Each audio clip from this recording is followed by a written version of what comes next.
E eu vi uma coisa e eu achei que era verdade.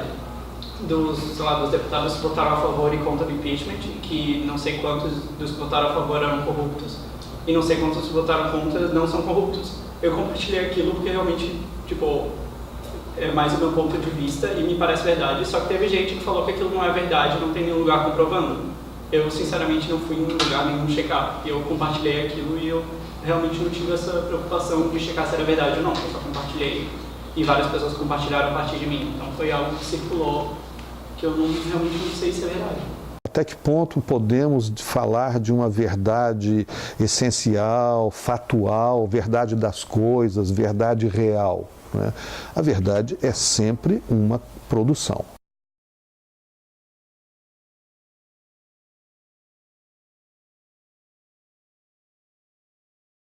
Então, eu vi aquilo e fez sentido para mim, a partir do meu ponto de vista, que aquilo seria verdade. Então, eu não me preocupei em averiguar se seria ou não mesmo, porque para mim parece que sim. Eu acho que é o hábito de muita gente, eu pelo menos faço isso. Quem tem uma opinião muito contrária à minha, eu excluo a pessoa, realmente. Então, eu só vejo gente compartilhando. Não, a pessoa fica mostrando umas coisas que não gosta, fica tipo, eu sou obrigado, por favor. Acho que tipo, as nossas verdades são mais verdades do que as outras, porque tu tá muito em contato com aquela coisa, então parece tipo, é concreto. O que sustenta uma verdade? A verdade sempre implica regimes de produção de verdade.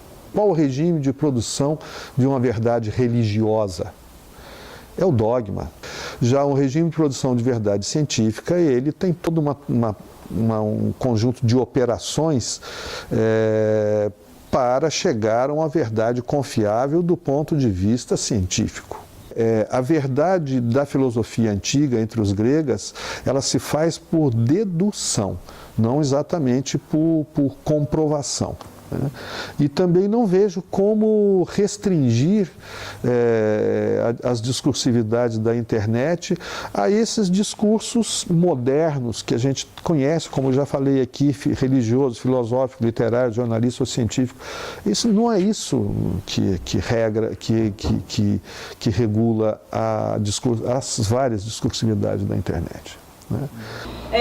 O simples fato daquilo de alguma maneira me tocar e fazer com que eu queira compartilhar, eu estou sendo ativa no processo de transmissão da informação, né? Então eu acho que essa é a grande revolução que a gente vê com as redes sociais. Os sujeitos podem falar por si, podem falar absurdos e podem apresentar imagens e etc., né?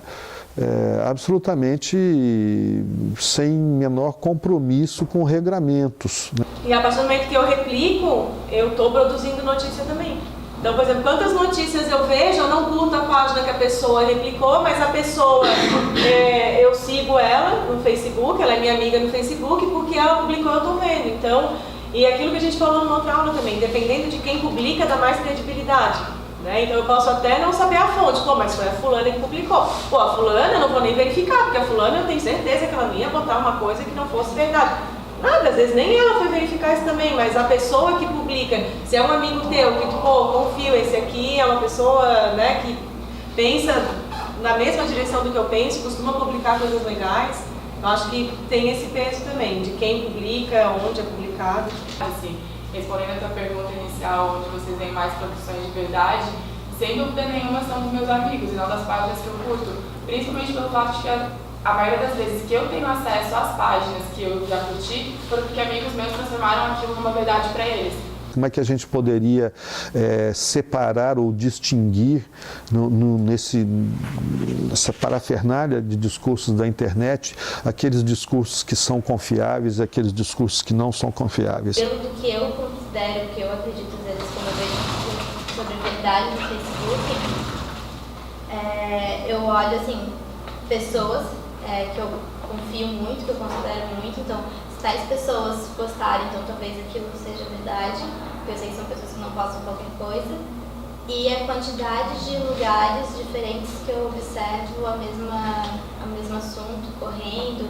Então assim, se tais lugares falam, então talvez seja um indício de que não seja uma mentira, está falando sobre o mesmo assunto, está fazendo a mesma coisa, deve ser verdade. O que sustenta a manutenção de um discurso na internet não é exatamente a regra a qual esse discurso submete, mas é a sustentação que esse discurso tem, né, e a maneira como esse discurso circula ou não. Se você coloca na internet um discurso que não vai à frente, que não circula, esse discurso não se sustenta. Se por algum artifício, seja ele qual for, né, você consegue sustentar o seu blog, sustentar todo um conjunto de seguidores, ou de amigos, ou de pessoas que fazem circular esse discurso, ele se impõe. É quase um mercado da informação. Né? Quando ela circula, se sustenta. Quando não circula, morre. Agora, o que garante a verdade deste discurso, vamos dizer, da astrofísica ou da biologia molecular, por exemplo, é a sua comprovação. Se meia dúzia de cientistas acreditam, né, que determinada questão na biologia molecular ou na astrofísica ela é verdadeira e dá desenvolvimento a essa pesquisa, isso é suficiente para que este discurso, essa verdade se sustente. Né? Isso na internet não existe. O que valida é a circulação, não a comprovação. São várias pessoas compartilhando, então chegam algumas coisas pra mim, porque eu querendo ou não seleciono, para escolher quem eu quero seguir, quem eu não quero, porque eu gosto, quem eu não gosto. E daí tem certas verdades que chegam pra mim que não chega a outras. Tipo, chega a verdade A e não chega a verdade B porque eu não tô seguindo a pessoa B, eu tô seguindo a pessoa A. E eu acho que somando isso com as coisas que eu gosto, o que eu penso, o que eu considero, etc., eu acho que existem verdades que eu escolho acreditar. Meu amigo secreto, acho que apareceu pra todo mundo, né? E foi muito pesado, assim, foi muita gente publicando muita coisa, desde piadinha até, tipo, confissão de assédio sexual pesada e coisa assim. E deu muita repercussão e teve, inclusive, tipo, um movimento contrário no mimimi, assim, ai não, isso é besteira. E muita gente, tipo, que em outros contextos nunca iria falar alguma coisa a respeito daquilo e resolveu falar porque estava todo mundo na mesma, assim. E, enfim, se às vezes a gente não se aproveita dessa questão de as pessoas receberem conteúdos meio sem querer para usar isso a favor de uma causa. O que valida é a circulação. Mas eu acho que isso também traz um certo empoderamento, assim. Porque eu penso, a gente até fez um trabalho na disciplina, a gente usou essa do meu amigo secreto, aquele do Vamos Juntas, enfim, diversos movimentos que surgiram na internet, nem todos surgiram no Facebook, mas que surgiram na internet. E como isso traz também um empoderamento, porque a gente costuma usar muito a coisa a pessoa estar anônima enquanto está no Facebook, no Twitter, enfim. Não está necessariamente, tem o meu nome lá, tem, de certa maneira, representa algo que eu queira que as pessoas pensem que eu sou. Então eu acho que isso também, essa possibilidade de você se manifestar e de você sentir que tem outras pessoas com você e você replicar aquilo, também é um empoderamento, assim. Talvez pessoas que não iriam numa passeata, não iriam numa manifestação, não iriam numa roda de discussão sobre temas que são tão sensíveis como, por exemplo, você abrir para uma rede mundial que você sofreu um abuso sexual na infância e usar a hashtag meu amigo secreto. Mas você está fazendo aquilo numa rede social que tem um alcance infinitamente maior do que teria talvez se você estivesse falando isso pessoalmente com uma pessoa, e aquilo é empoderamento. É você se colocar no mundo, é você mostrar, é você se relacionar com aquela mídia de uma maneira ativa. Então, mesmo que eu edite e que isso me aliene para diversas outras questões, me empodera também. O que significou mudar do quem sou eu para o que eu estou fazendo, assim?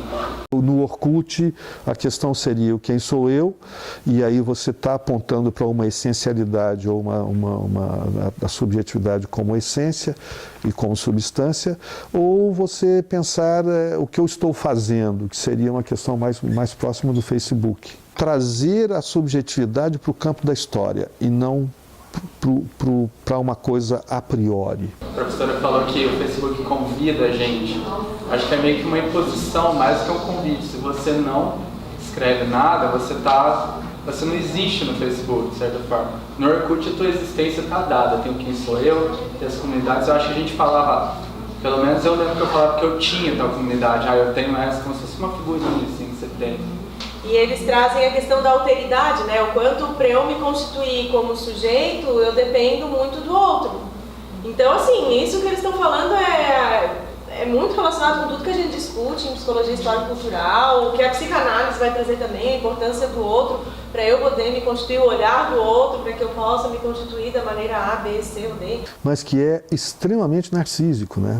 É um modo de dizer como você estetiza a sua vida, como você vive bem, como você produz seu corpo de uma maneira saudável. E o outro só tem lugar no narcisismo como afirmação do eu narcísico.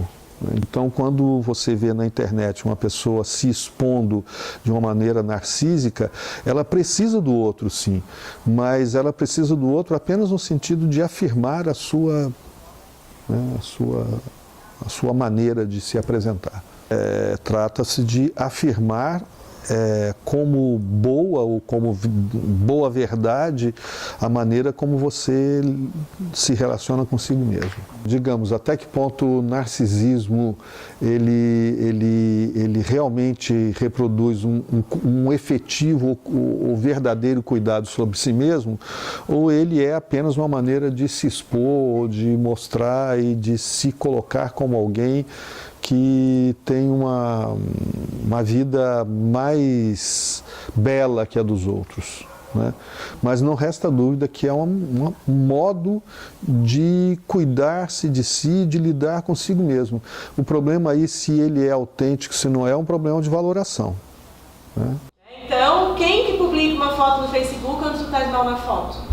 Então tu estás sempre bem, tu estás sempre bonita, tu estás sempre sorrindo. Não vai tirar uma foto tendo uma DR com teu namorado e vai publicar vocês dois no mó climão de DR, entendeu? Vamos fazer uma selfie da DR, e publica lá, nós brigando muito hoje. Não, hoje é o dia do beijo, eu mesma publiquei lá uma foto de amor, beijando. Vai saber se eu tô de bem, se eu tô de mal com meu marido? Ninguém sabe.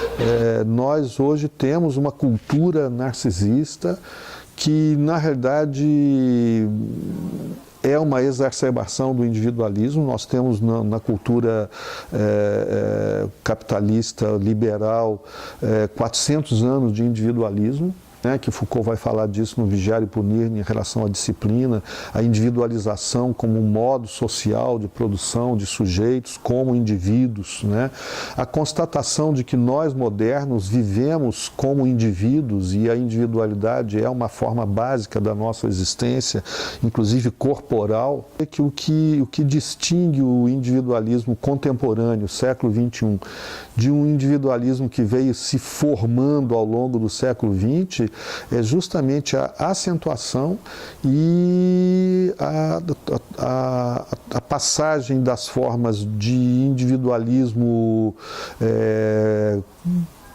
como citado no discurso liberal, ou como criticado pelo marxismo, por exemplo, e você cair numa forma de individualismo bem mais acentuada, que é narcísica.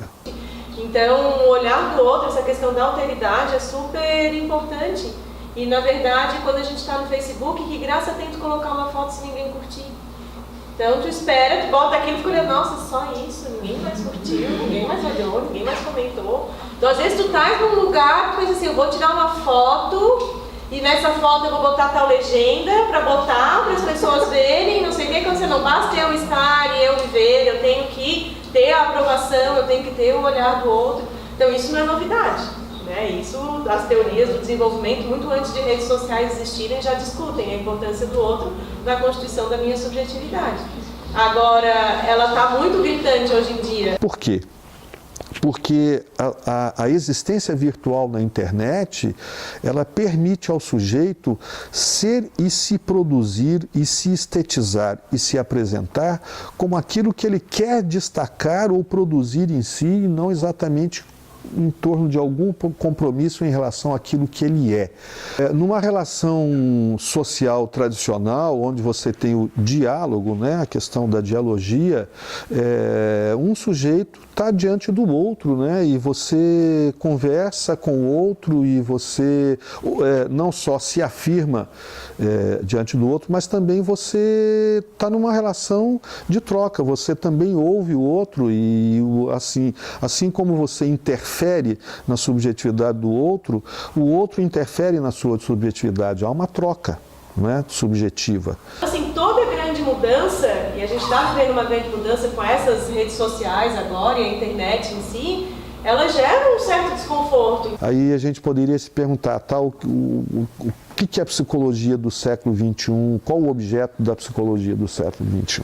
Né? Se não é a unidade, se não é a essencialidade, se não é essa subjetividade essencializada, né?